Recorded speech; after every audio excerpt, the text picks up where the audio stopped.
Saudações a todos! Aqui com vocês, Anderson Dantas, instrutor técnico operacional da Eco Training.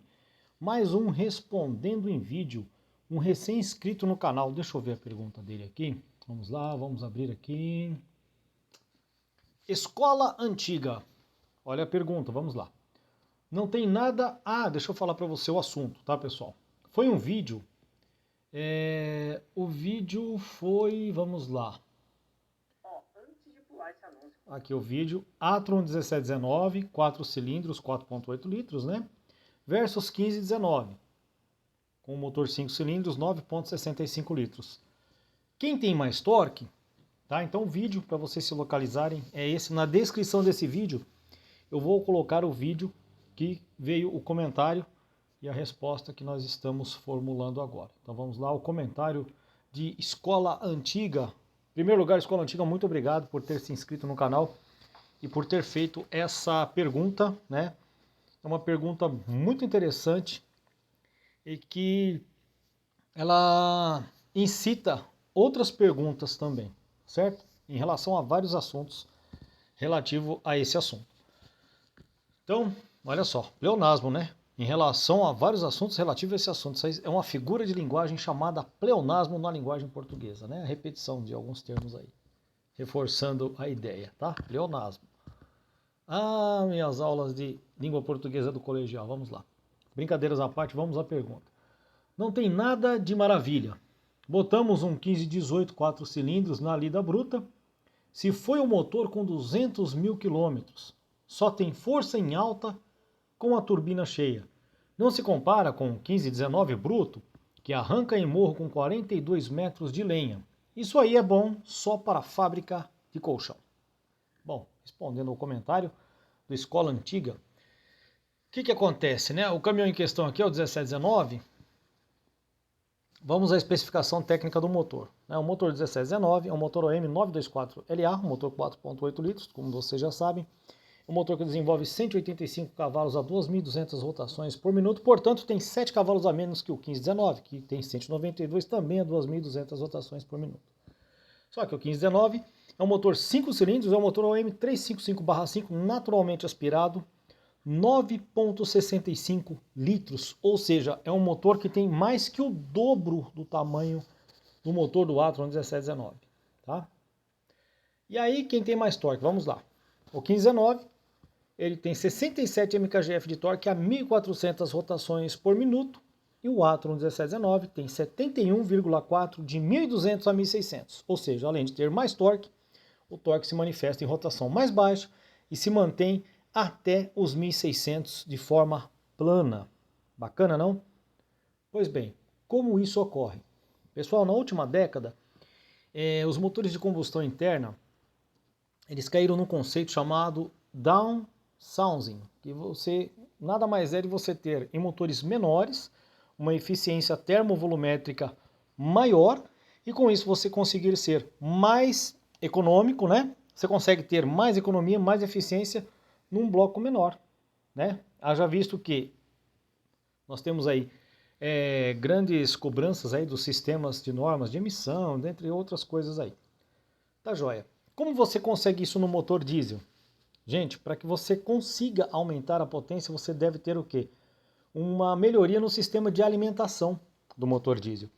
E o motor diesel tem dois sistemas de alimentação, alimentação de ar e combustível, tá certo? Como eu vou melhorar a minha alimentação de ar? Através de uma entrada maior de ar na câmara de combustão. De que forma vai entrar mais ar, no caso? Logicamente, com a ajuda externa de um turbocompressor, né? E esse ar que foi comprimido pelo turbo pós-arrefecido para que você consiga ter uma maior quantidade de moléculas de oxigênio no mesmo volume quando você tem o pós-resfriamento, tá bom? Então, assim, o downsizing não vem praticamente que de graça. Obviamente que você vai ter o que dentro do motor menor? Maiores pressões internas de trabalho. Por isso que o comentário inteligente dele aqui, ó, quer ver? Que ele falou assim, ó, só tem força em alta com a turbina cheia. Em alta com a turbina cheia, que ele quis dizer aqui, é que quando o motor, com este conceito, se ele não tiver com o turbo compressor, obviamente, com a sua pressão mais alta, ele não vai entregar aquele torque. Sim, é verdade. Tanto é que esses valores de potência e torque, eles são obtidos em dinamômetro com motor a plena carga. Então, se você não tiver com o turbo cheio, obviamente que você não vai ter os valores expressos ali de potência e torque, tá? Só que aqui ele está falando em alta com a turbina cheia, né? No caso do 1719, alta, entre aspas, né, seria uma carga maior no pedal. Se você deixa o pé leviano, você não tem aquela pressão do turbo necessária para que o motor possa te ofertar aquele torque, aquela potência naquele momento que você precisa daquilo ali. Então o que ele quis dizer aqui? Que o motor tem que estar, né, com a garganta cheia, obviamente, para entregar todos aqueles valores que estão ali no prospecto técnico, tá bom? Por outro lado, né, num veículo também naturalmente aspirado, dependendo da posição do pedal do acelerador, você vai informar para o débito da bomba mecânica que você quer ou não mais ou menos combustível, tá bom? Então tudo vai depender também da forma com que você acelera. Lembrando que os valores obtidos em qualquer prospecto técnico é com motor a plena carga, tá? Então que fique bem claro isso. Mas nós temos uma questão seguinte.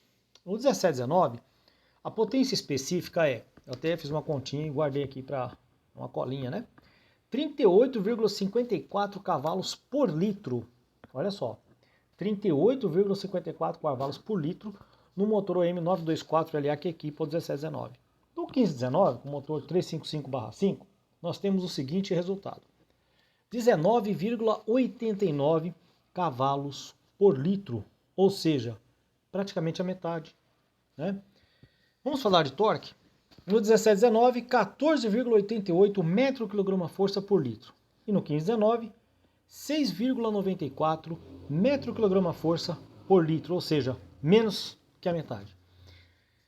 E aí ele vem, vamos continuar o raciocínio, tá?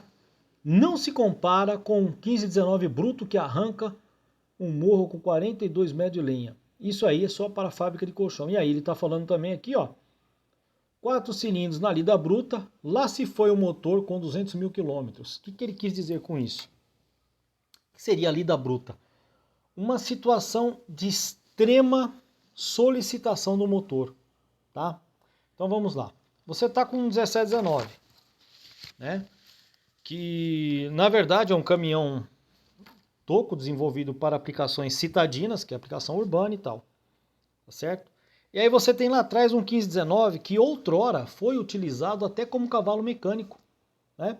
Sim, 1519 foi utilizado como cavalo mecânico para carreta de 2 eixos, né? A CMT de 32 toneladas inclusive. Então veja só como são duas realidades diferentes, épocas diferentes, tá certo? Então nós temos uma aplicabilidade do 1719 hoje voltada para um caminhão toco. E nós tivemos uma aplicabilidade do 1519 lá atrás, até para ele puxar uma carreta de 2 eixos, e puxou. Tivemos muitas aplicações do 1519 puxando carretinha de 2 eixos. Quer um exemplo? Vou mostrar para vocês. Em 1985, em frente ao bazar da minha avó, ficava parado o caminhão da Cobal. Era um 1519 com uma carreta de 2 eixos, o mercado volante da Cobal. Quantas vezes fiz amizade com o seu Jerônimo, né, que era o carreteiro da época, né? Gente finíssima, até deixava eu ligar o caminhão nos dias de sexta-feira. Fantástico, seu Jerônimo, gente finíssima demais da conta. E aí, vejam só, épocas diferentes, conceitos de veículos diferentes, né? E nós temos ali aplicabilidades diferentes. Então, quando a Mercedes colocou o 1719 ali, para ser um toquinho, cara, é um caminhão toco para aplicações citadinas, né? Distribuição, aplicação mista, uma aplicação urbana, ou até mesmo uma aplicação rodoviária, dependendo se você colocar um diferencial um pouquinho mais longo, tá? Aí você consegue ali um desempenho um pouco melhor em rodovias, tá? Mas aqui eu entendi o que ele quis dizer. Suponhamos que a gente colocasse um 1719 e um 1519, tá falando aqui para puxar 42 metros de lenha, né? Uma aplicação bem severa, pessoal. Então vamos imaginar esse cenário comentado aqui pelo Escola Antiga, tá bom? Então uma coisa, outra coisa, outra coisa. Então vamos colocar o 1719 na realidade do 1519. Vamos tentar colocar. Então vamos tentar imaginar ambos os caminhões ali sendo utilizados em condições severas. Nós temos um motor, né, da década de 70. Obviamente que naquela época os lubrificantes também eram de outras tecnologias. E aí nós temos um motor aqui dos anos 2000, tá? Nós temos uma outra tecnologia de materiais, de construção de motores também. Deixa eu ficar que fique bem claro isso. Houve uma grande evolução nos materiais das construções aí de todos os motores diesel no mundo todo e todas as marcas.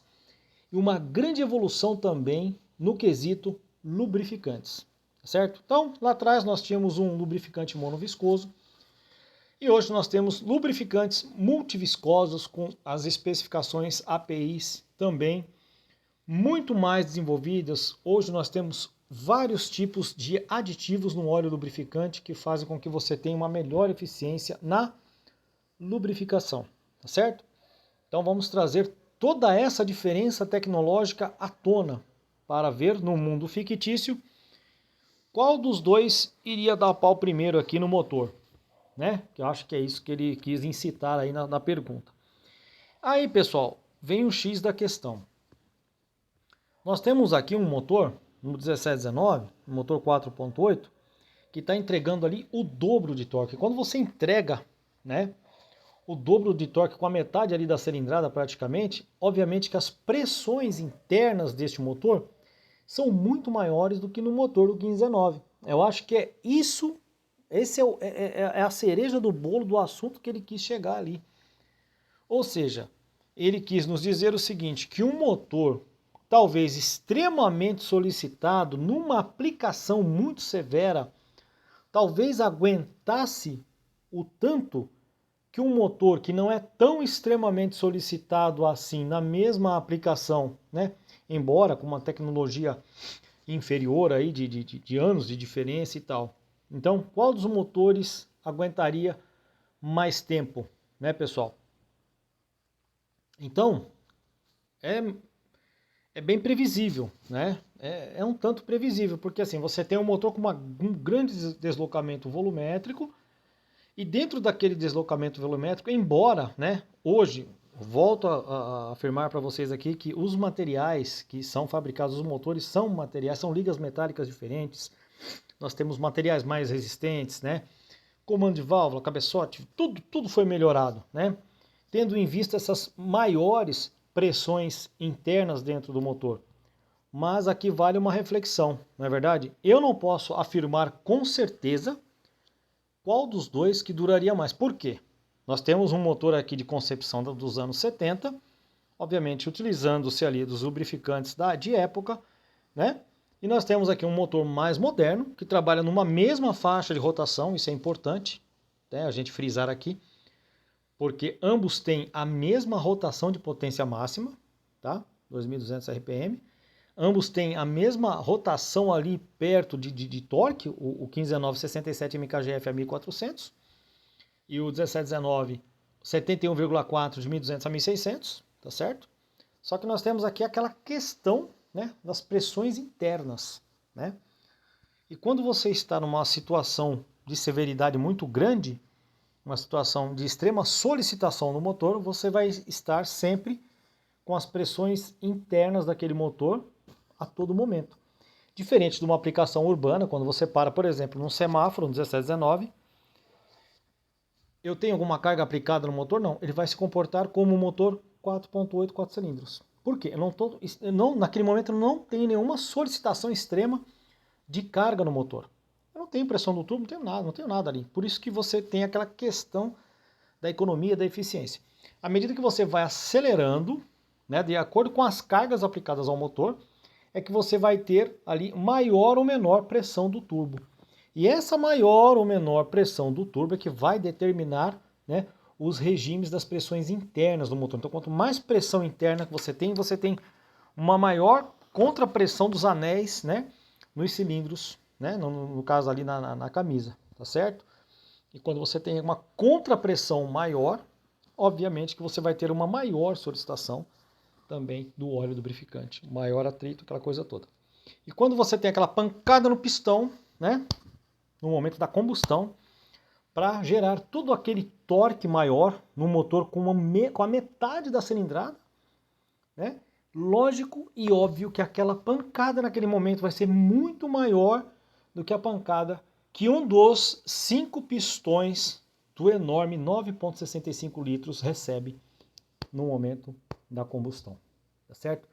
E lembrando que o metal sofre com a fadiga, né? Fadiga são tensões cíclicas elevadas dentro do regime elástico do metal. Então, só para vocês entenderem, obviamente que é um motor que vai sofrer muito mais, né? Se você deixar ali naquela severidade maior, é um motor que vai sofrer muito mais que o motor do 1519. Talvez agora, escola antiga, nós conseguimos aí elucidar um pouco a sua dúvida, né? Então eu coloquei o 1719 numa aplicação fictícia com o 1519 para tentar elucidar esta dúvida. E eu espero que aqui a gente consiga, né, fazer com que vocês incitem a imaginação de vocês e trouxemos um assunto bem interessante. Então agradeço à Escola Antiga, recém-inscrito no canal, que trouxe um assunto muito bacana. Trouxe à tona o conceito de downsizing, tá bom? E falando em carros pequenos, por exemplo, tá? O conceito de downsizing está cada vez mais presente. Olha só, você pega um motor TSI, um TSI 200, que é um 3 cilindros, né? O TSI 200 que sai no Virtus, no Polo, enfim. 3 cilindros 1.0 com 200 Nm de torque, ou seja, 20 mkgf de torque, 128 cavalos. Cara, tem mais torque que um Santana 2.0 GLS. Lembra do Santana 2.0 GLS? Tem mais potência que o Santana 2.0 GLS da época, né? Que tinham aqueles, depois que vieram o catalisador, ficou com 112 cavalos. Ou seja, o conceito de downsizing está cada vez mais presente no mercado de automóveis aqui no nosso país. Só que aí, caindo naquela questão do escola antiga, né? Nós temos carros 1.3 com carrocerias muito pesadas. Este é o grande X da questão. Olha só como o assunto dele foi um pouco mais além. Eu sou especialista em motor diesel, mas eu gosto de caminhões, eu gosto de caminhões, motores diesel, eu gosto também de automóveis, lógico que a gente gosta um pouquinho. E aqui a gente vai comentar um pouco. É um motor tão falado da Stellantis, né? Um motor 1.3 que está saindo até na... Acho que está saindo até no Compass, né? Um motor 1.3 270 Nm de torque, né? 1.3. Eu acho, a minha opinião, olha só a maravilha do downsizing, né? Mas eu acho assim, para aquela carroceria, eu acho um motor Cara, é aquilo que o Escola Antiga falou. Ele vai começar a trabalhar muito nos regimes máximos aí de suas pressões internas. E aí, quais consequências teremos em relação a isso? Bom, só o mercado vai dizer.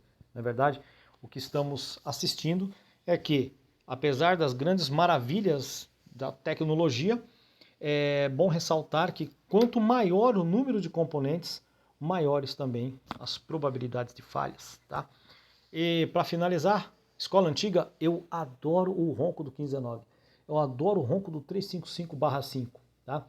Qualquer dia eu vou fazer um vídeo aqui falando dos roncos dos motores que eu mais gosto. Dentre eles, o 355/5 1519. Gosto do ronco do PEX 6357. Gosto muito daquele castanhado. O ronco do 113. Nossa, dos V8 Scania. E o ronco do motor 6V53 do F8500. Pessoal, vocês gostam de motores? Gostam de ônibus, motores diesel? Todos os assuntos relacionados a esse fantástico mundo? Se inscreva no canal, deixa o like e o joinha. Nós iremos debater. Agradeço ao Escola Antiga, recém-inscrito no canal. Muito obrigado por ter incitado esse assunto. Espero que vocês tenham gostado. Vamos agradecer a Deus. Agradeço a todos vocês. Anderson Dantas da Ecotraining.